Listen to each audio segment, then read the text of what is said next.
Les arbres d'olivier. Épisode 9. Auteur avait hohe Komla de Lali. Juliette quitta Toviklin un matin de septembre. Sa valise était petite. Ses projets étaient grands.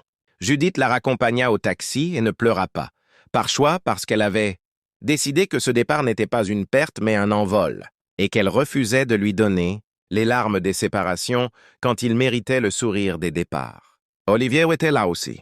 14 ans, main dans les poches, regardant sa sœur avec une fierté mêlée de cette légère mélancolie de l'enfant qui réalise que le monde qui existait avant ne reviendra pas exactement tel quel.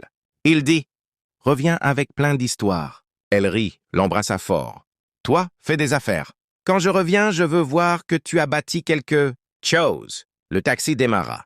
Et Toviklin, ce matin-là, parut un peu plus grand d'avoir envoyé l'une des siens vers le monde. Chapitre 8. Olivier et l'école. L'échec qui redirigé 2 fois en première, la décision qui changea tout. Olivier échoua en classe de première scientifique. La première fois fut une surprise. Pas pour tout le monde, son professeur principal l'avait prévenu. Dès le premier semestre que la physique et la chimie avançaient, demandèrent un type d'abstraction qu'Olivier ne semblait pas avoir naturellement. Mais Olivier avait refusé d'y croire et s'était dit qu'il travaillerait plus fort. Il travailla plus fort. Ce ne fut pas suffisant. La deuxième fois fut différente. Il se retrouva dans la même classe avec des élèves plus jeunes, des professeurs qui le regardaient avec cette pitié polie qu'on réserve aux redoublants et une certitude croissante que ce chemin n'était pas le sien.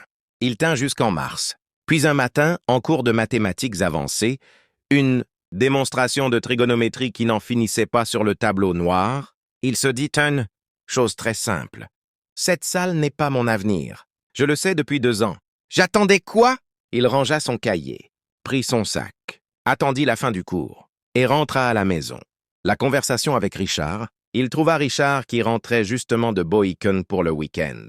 N'oublie pas de t'abonner. Pour l'épisode 20.